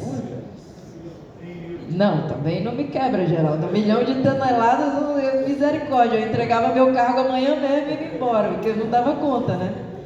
Quanto? 89 mil toneladas de carbono no ano. Se eu aplicar, professor Nicodemos, essa margem que a IMO está colocando, de que acima de, tipo, a redução de 7%, ok? Sobre o que você está emitindo. Lá em 2050, essa redução vai chegar a 40% de obrigação. Isso daria 65 milhões de reais em termos de economia. Vocês estão conseguindo compreender o que eu estou falando? Não é mais uma questão apenas de sustentabilidade e ecologia. É uma questão econômica, né? E aí, os portos estão se movimentando para alcançar essas metas. Mas além dessas metas, existem outras. Por exemplo, a União Europeia estabeleceu esse programa aqui, ó, eles querem reduzir 55% das emissões até 2030. E com isso, eles estabeleceram vários programas de incentivos e metas e fundos de investimento para que as ações, por exemplo, de combustível, de metanol, fundos para que, isso é importante também para vocês saberem, os CBAMs, que são os chamados barreiras verdes. A União Europeia está colocando taxação para produtos que não comprovarem que emitem menos carbono. Então, por exemplo, a turma da soja já está extremamente preocupada, porque a exportação de soja para a Europa, quando chega lá, você tem que comprovar quanto de carbono foi emitido durante a produção da soja, e eles vão taxar essas emissões. Então, já existe hoje no Brasil uma discussão gigante, porque as leis que dizem se você está emitindo ou não, que eles querem usar, são as europeias. E o Brasil está dizendo, epa, pera lá, minha norma ambiental é rigorosíssima. Como é que você está dizendo que eu não tenho rigor ambiental? E isso se torna uma discussão de relação internacional, professor Igor. Qualquer coisa vocês chamam o professor Igor, que ele vai lá e resolve, não é, professor? Ele disse para mim que resolve. Então, e aí toda essa conjuntura está levando os portos no mundo a investir em descarbonização. Eu trouxe alguns exemplos para vocês não dizerem que eu estou mentindo. O porto de Antuérpia, por exemplo, tá? O porto de Antuérpia é hoje o maior da Europa. Há controvérsias, né? Entre Antuérpia e Roterdã, eles disputam saber qual é o maior. Mas o que eles estão fazendo lá? Um multi-fuel port. Eles estão apostando em vários tipos de combustíveis diferentes. Se você diz assim, qual é o combustível do futuro? É hidrogênio? Para essa turma aqui, eles estão abrindo uma cartela de opções. Eles estão apostando em amônia, em metanol, em hidrogênio, em vários tipos de combustíveis. Porque acredita-se em gás, porque acredita-se que a solução para essa descarbonização não seja uma só. No futuro, essa solução serão várias opções. Tá? O porto de Roterdã, por exemplo, está investindo nesse programa aqui, ó, CCS, que é captura de carbono. Não é evitar a emissão de carbono, mas eu estou queimando o combustível, ele está emitindo carbono, eu vou lá e capturo esse carbono e utilizo em outra coisa. A gente foi num hub de inovação da universidade deles lá, e eles estavam usando esse carbono capturado para gerar um tipo de polímero, de plástico, para usar em outras atividades. Tá? Outro porto, por exemplo, que a gente tem como base também mundial, é o Porto de Valência, na Espanha. O Porto de Valência estabeleceu meta de redução de emissões até 2030. Até 2030, ou seja, em 5 anos, eles não vão emitir carbono, eles vão ser net zero. A quantidade de investimento que é necessário para isso é gigantesca, né? Outro porto que a gente pode trazer aqui, que é um concorrente direto para a gente, é Mombasa. Mombasa é um porto africano, tá? E olha só, eles investiram 650 milhões de dólares numa fazenda eólica. 650 milhões de dólares. O porto de Mombasa também hoje é um centro para hidrogênio verde. Então, e aí eu trouxe vários outros exemplos que a gente vai passar aqui mais rápido, né? Tem os portos, eu já estou cortando até meu microfone, que é por causa do horário, tá vendo? Os portos da Ásia, né? E aí são os maiores do mundo. A gente vai ter tanto Singapura quanto Xangai investindo em gás, investindo em hidrogênio. Os portos dos Estados Unidos, a gente vai ter um movimento muito grande de programas, né? A gente vai ter, por exemplo, o Porto de Los Angeles e de Long Beach definindo também a meta de net zero para 2030. Então, o que a gente está vendo é um movimento global de portos para descarbonizar. E aqui no Brasil, como é que isso está, né? Bom, no Brasil, não sei se vocês já ouviram falar, mas ano de COP, o professor já mencionou a COP lá em Belém, a gente vai se ver lá, né, professor? Vocês vão para a COP? Vão, né? Vocês já procuraram hospedagem? Tem mais. Tem, professor. Tem diária de R$7.000, R$15.000 uma diária de hotel. Então, um negócio assim surreal. Depois vocês economistas, se quiserem, né, fazer uma análise disso, ficou um negócio assim impraticável, né? Bom, lá na COP, o Brasil pretende lançar o seu plano clima. E o que é o plano clima, né? São as nossas metas para mudanças climáticas. E o Brasil estabeleceu 2035 como a nossa meta média. Ou seja, as políticas públicas que estão sendo pensadas e contratadas, elas estão voltadas para alguns pilares que estão onde está previstas as políticas de transporte. E quais são os pilares desse plano setorial de transporte? O primeiro dele é a eletrificação de veículos. Aí o professor Geraldo falou do Fusquinha. Eu tinha um Chevette, professor. Eu podia usar o perfume francês que eu quisesse. Eu descia do Chevette pura gasolina. Eu vinha para cá, para a UFMA de Chevette, né? Eu tomava banho, vinha toda perfumada. Eu entrava no Chevette, quando eu saía, amigo, era só a gasolina no cabelo, ficava misericórdia, né? O senhor também, eu sei que o senhor passou por isso. E aí a primeira forma de descarbonizar é tentar eletrificar, mas aí a gente gera um outro problema, que é ter demanda, né, ou ter matriz energética para essa demanda aumentada. Eu vou dar um exemplo para vocês. O Porto de Valência consome 16 megawatts de energia para o porto inteiro. E agora eles estão com um projeto de colocar OPS. OPS é o Shore Power Supply, é suprimento de energia em terra. Então o navio chega e atraca, ok? Vocês estão visualizando? O navio chega e atraca. Ele permanece com os motores ligados. Então, enquanto ele está operando, tirando e botando carga, ele está queimando combustível. E desses 89 mil toneladas de carbono que eu mencionei para vocês que o Porto do Itaqui fez em 2022, 81 mil é de navios atracados.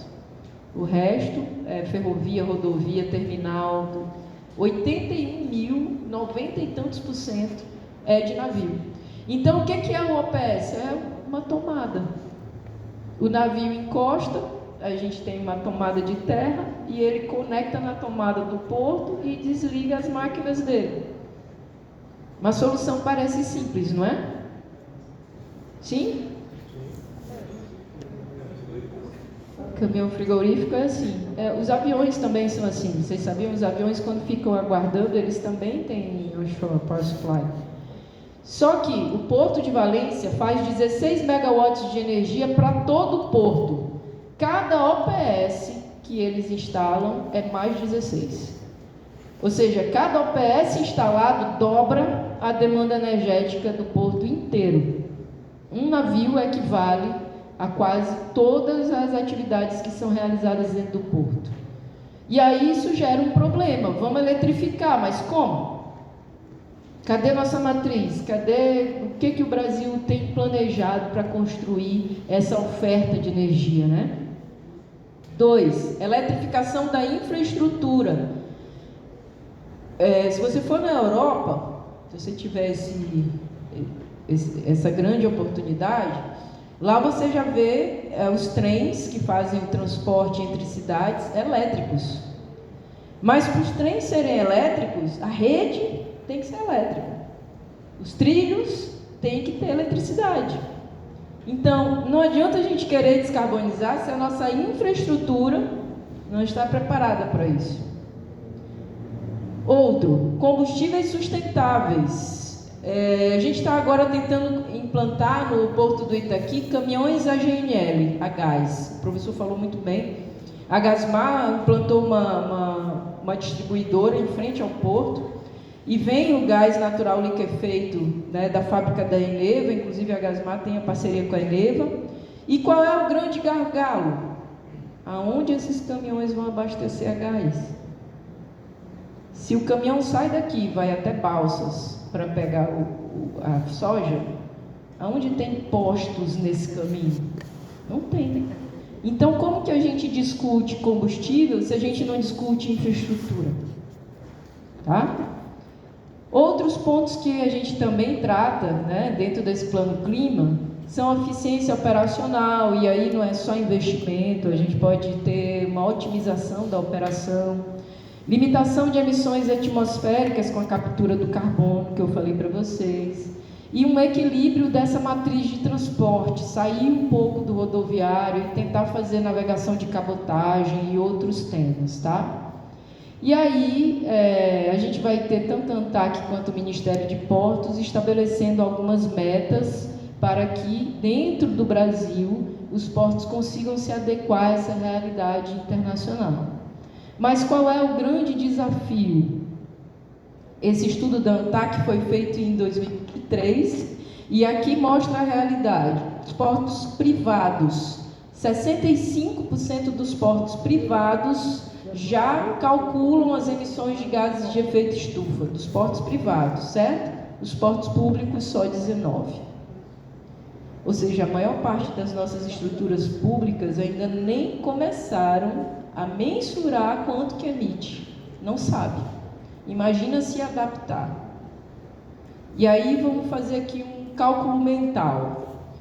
Se o navio está obrigado, lá na Europa, com metas e planos, a mudar o seu combustível, o navio não vai ficar só na Europa, ele vai vir até aqui, não vai? O armador que investir nesse navio muitos milhões de dólares para adaptar ele, para ele rodar a metanol, não vai querer chegar no Brasil e ter metanol para abastecer também? Como é que ele vai voltar? Então, mas a União Europeia tem metas, o Brasil não tem, mas a nossa maior meta é mercado. O mercado vai começar a exigir que os portos se adaptem. Tá? E aí o que a gente vê é que os nossos portos públicos estão muito aquém dessa realidade. Eu passei demais. Tá, quais são os nossos desafios então? Eu já estou terminando.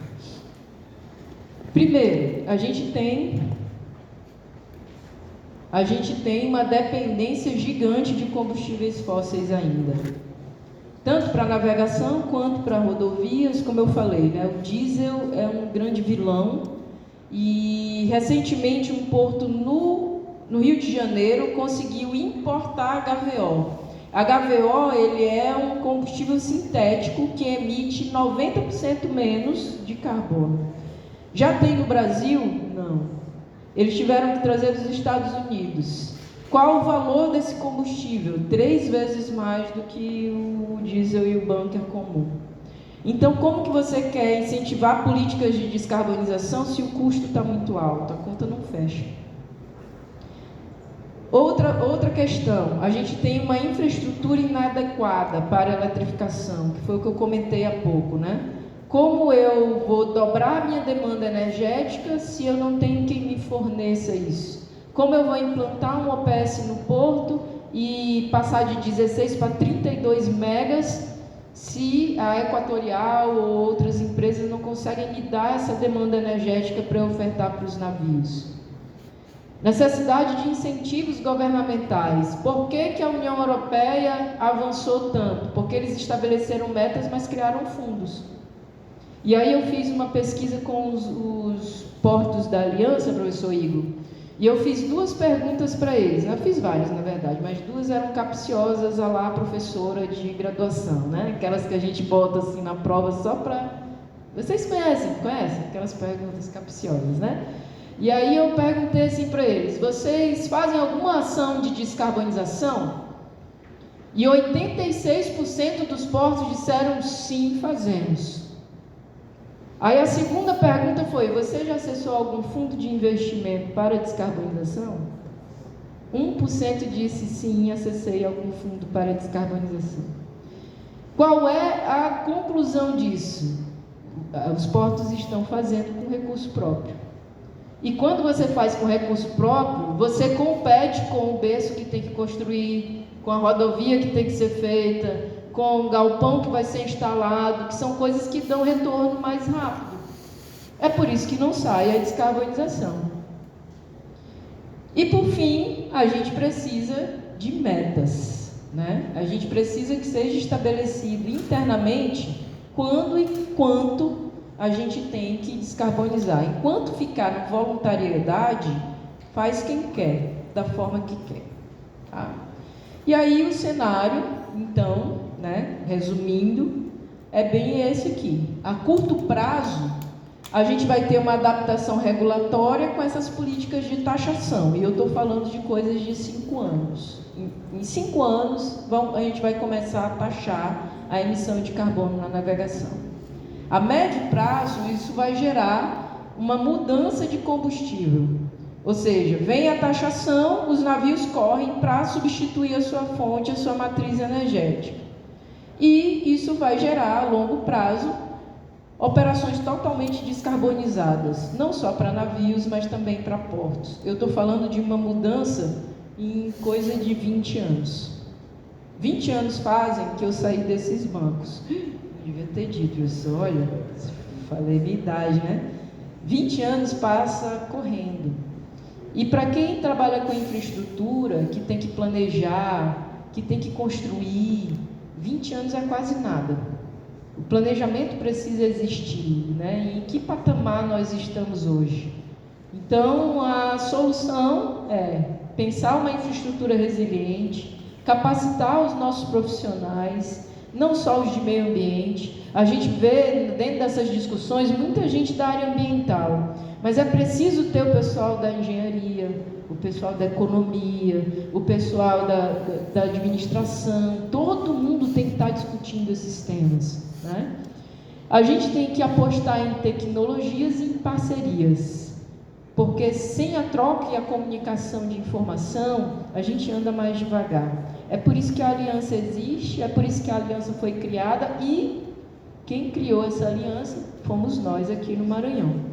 Tá? O Porto do Itaqui, em 2023, foi considerado o melhor porto do Brasil em desempenho ambiental, segundo a ANTAC. Público, brasileiro, maranhense, nordestino, somos nós, né? E isso é um orgulho para mim, mas para vocês também, que são maranhenses, tá? Bom, é isso. Eu corri um pouco para ver se a gente consegue assistir o segundo tempo do jogo. E aí, fico à disposição caso vocês queiram fazer alguma pergunta. Obrigada.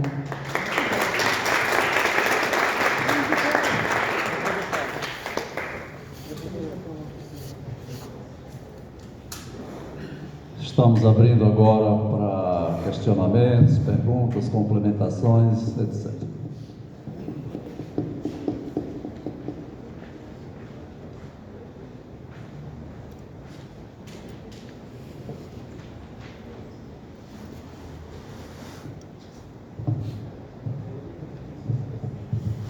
Boa noite a todos.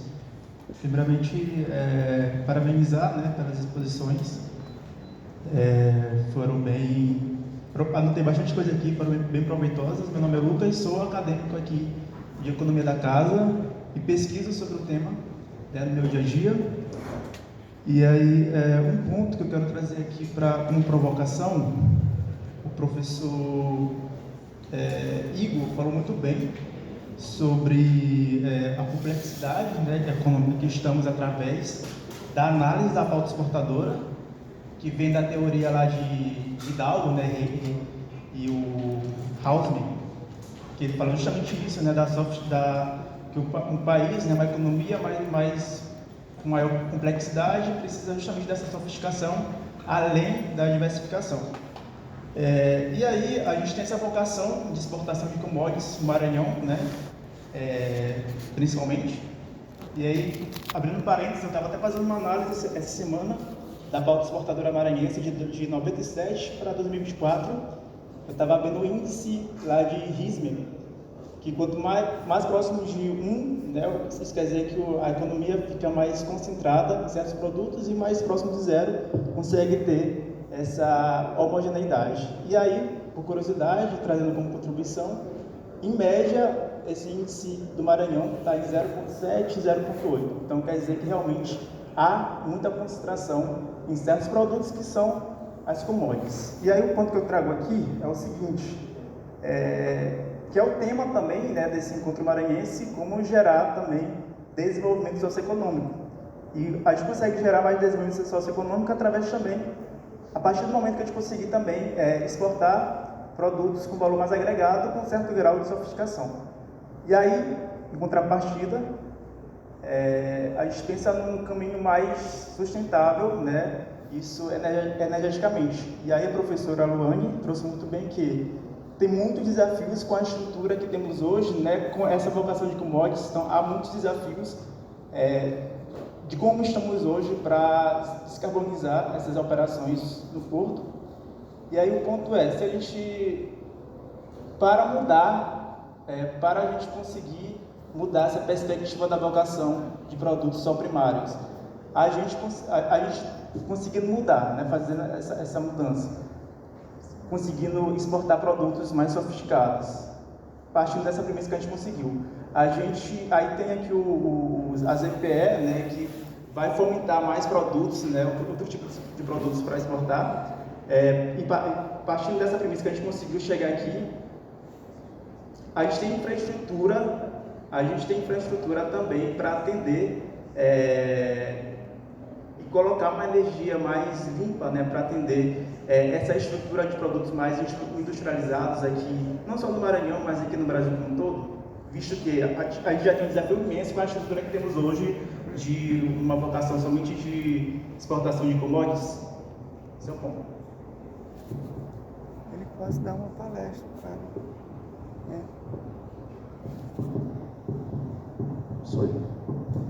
Perfeito, ótima sua pergunta. Inclusive, o tema do meu mestrado foi justamente esse. Eu fiz um estudo sobre o comércio maranhense, né, com a China, justamente nessa perspectiva de observar quais foram os efeitos, né, do aumento, né, da relação comercial entre Brasil e China para o porto de Itaqui.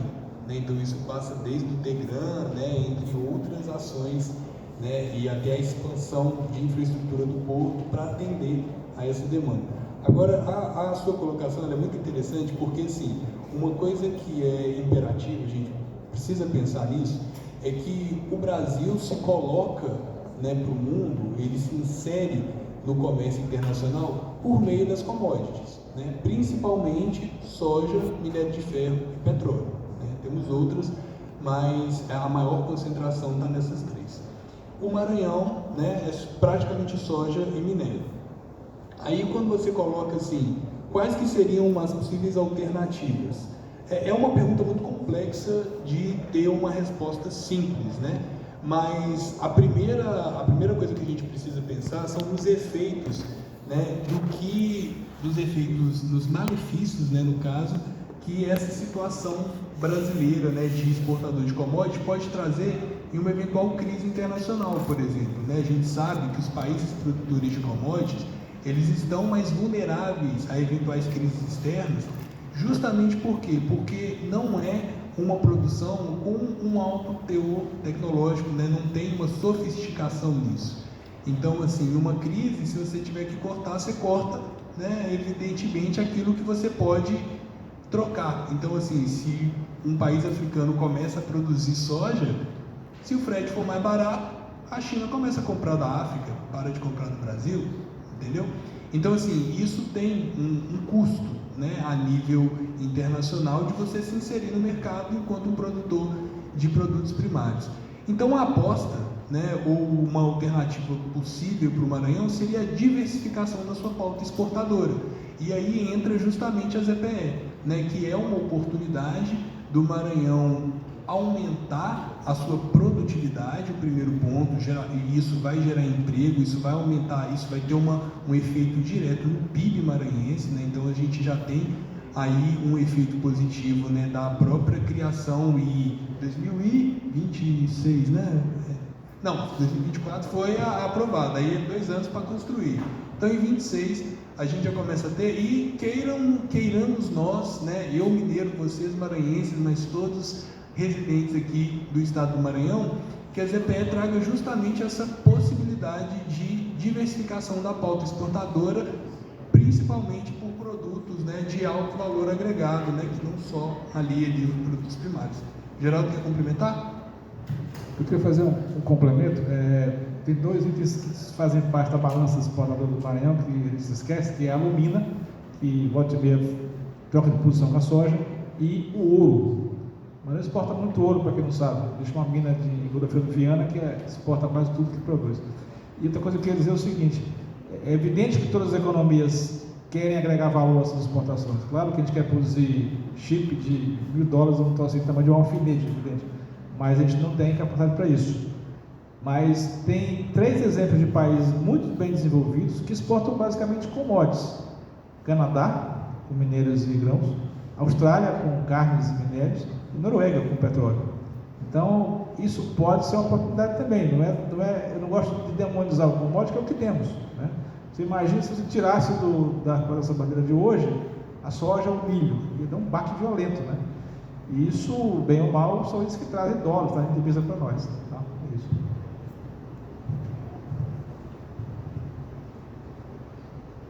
Mais algum questionamento?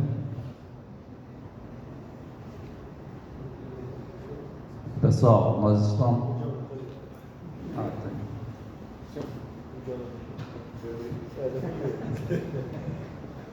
Tudo bem, agradeço a gentileza. Boa noite a todos. Primeiramente, quero parabenizar a todos pelas excelentes apresentações. E com relação ao que foi pontuado pelo nosso amigo Geraldo de produção da energia solar, tem umas discussões que são complicadas em relação a isso, e ele inclusive pontuou que é, por exemplo, a competição com outras geradoras de energia. Então, quando tem um pico da energia, da produção da energia solar nas residências, não tem como, por exemplo, a controladora de energia dizer desliga na sua residência, e acaba dizendo, por exemplo, para geradoras de energia eólica desligar. Isso tem gerado alguns desestímulos na geração de energia eólica.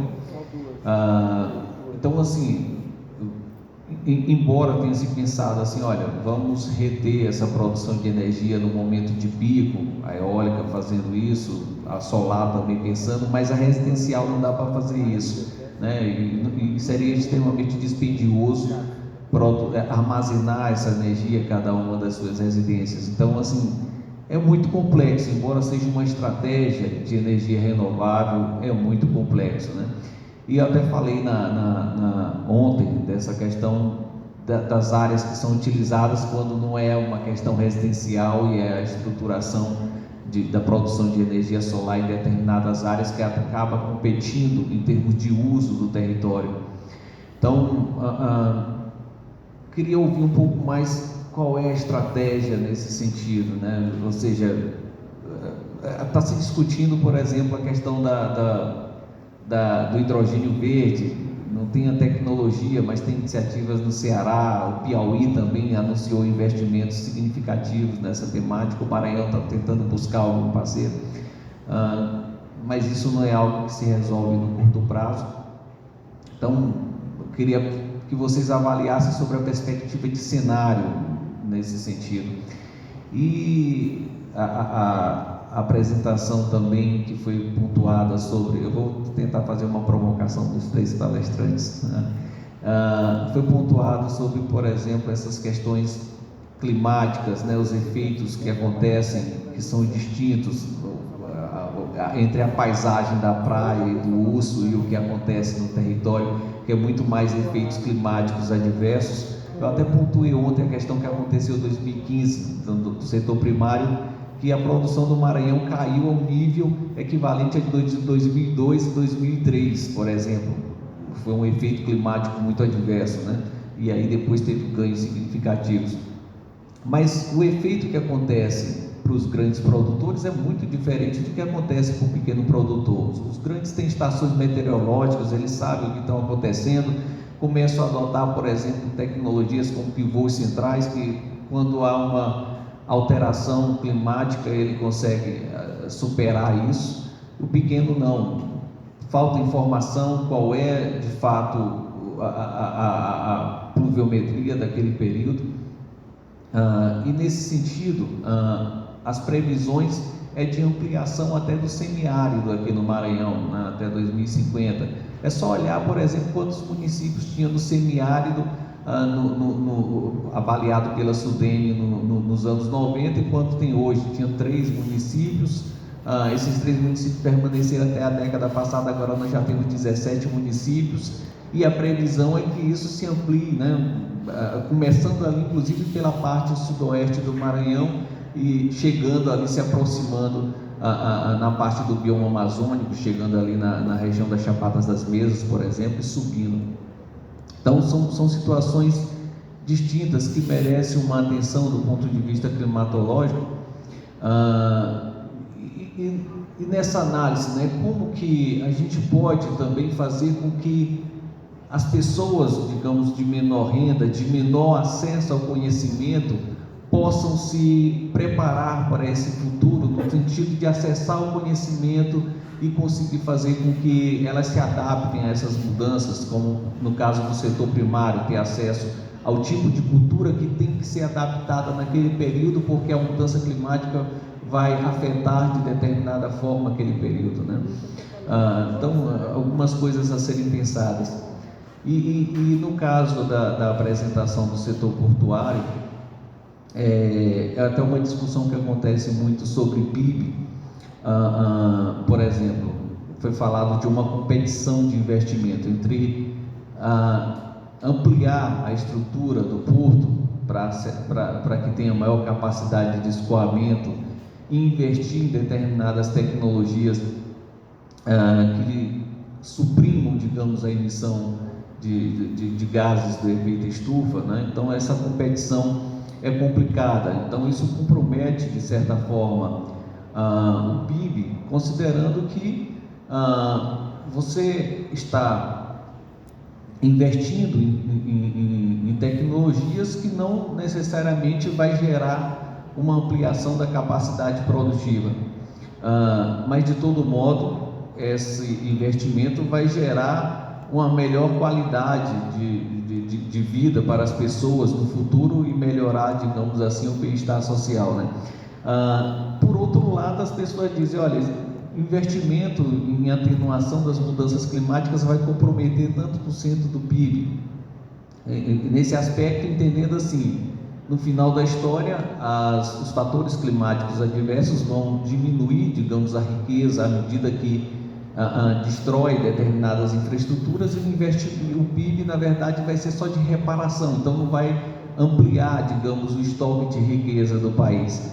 Então, assim, pensando sobre essa perspectiva, a atenuação não necessariamente, os investimentos não necessariamente diminuirão a capacidade produtiva, diminuirá a capacidade, digamos, produtiva. No final da história, vai evitar que essa capacidade produtiva seja suprimida significativamente no futuro. Então, como que você avalia essa perspectiva, né? Esse trade-off entre investir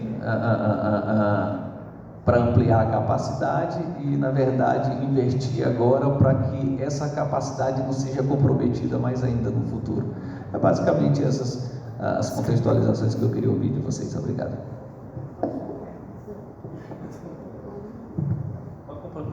Boa noite.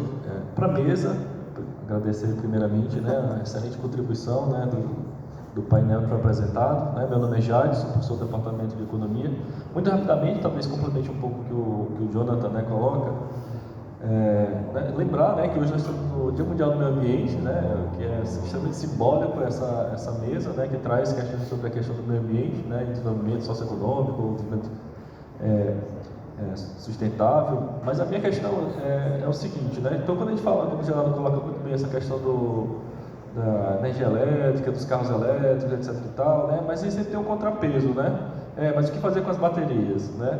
Aí quando o Igor coloca todo aquele painel, né, histórico das conferências, né, mas quando a gente olha do ponto de vista prático, os resultados parecem que não são são muito aquém, na verdade, né? Então, por exemplo, a Acordo de Paris, que era 1,5, né, na verdade já passamos disso, né?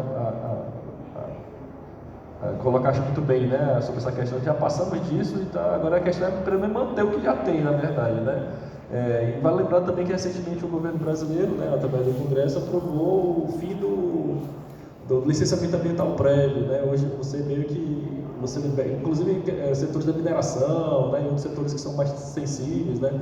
Que haveria a necessidade de um licenciamento. Hoje você meio que autodeclara e que não tem impacto ambiental. O setor privado, né? Que acaba olhando essas questões ambientais, na minha perspectiva, como um termo que se usa muito, que tal do greenwashing, né?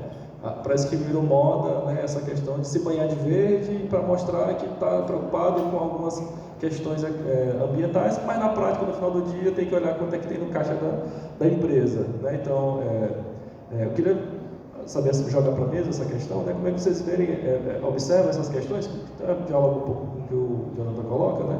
Sobre essa questão do que uma coisa é a perspectiva, são os acordos da COB, etc e tal, né? Tem essas questões de crédito de carbono que não está muito claro ainda, né? Tem muita questão que precisa ser definida, mas no final do dia elas estão se autofinanciando, e aí eu fico fazendo essa comparação, entre abrir um novo berço ou reduzir questões de carbono. Então, a setor privado acaba, obviamente, né, no final do dia, tendo que fazer essas contas, né?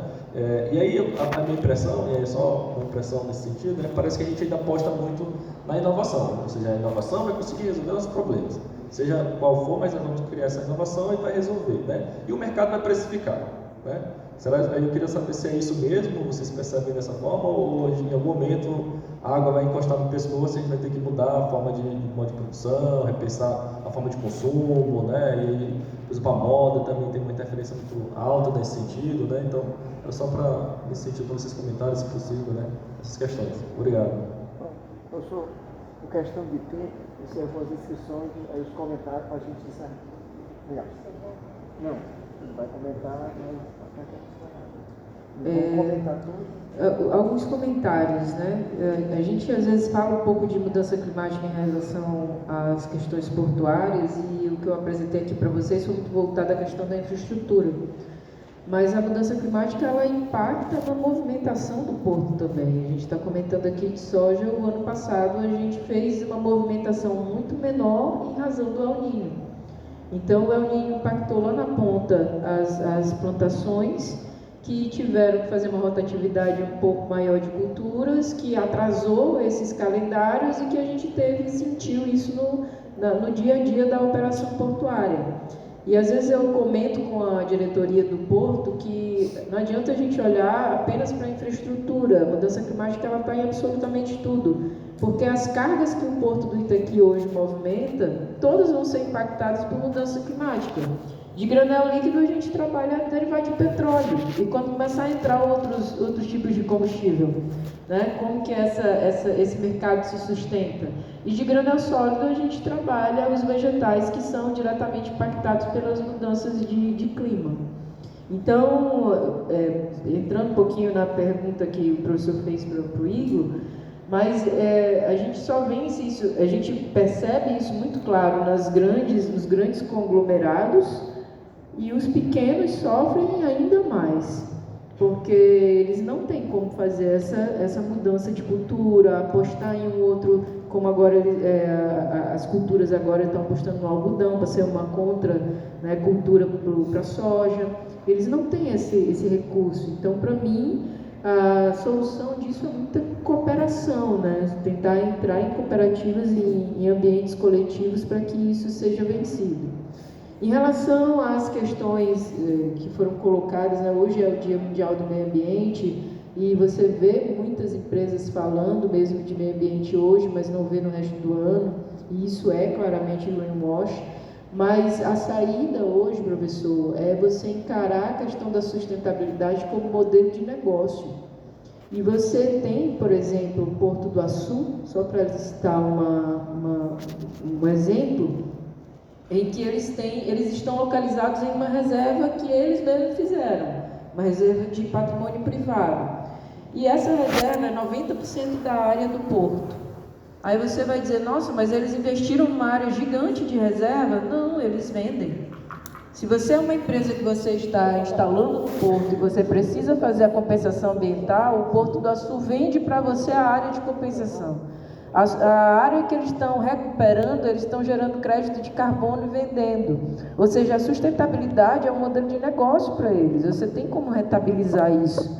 E aí, respondendo um pouco a pergunta que foi feita pelo professor também, você não tem como falar de mudança climática sem falar de financiamento climático. Por isso que foi a minha provocação para os membros da aliança, né? Toda a política climática, ela está baseada num modelo de financiamento. O Banco Mundial estabelece esse financiamento que vai ter que ser as ações aplicáveis para que no final a conta feche. Tipo, por que eu vou substituir o meu derivado de petróleo por hidrogênio que é 10 vezes mais caro?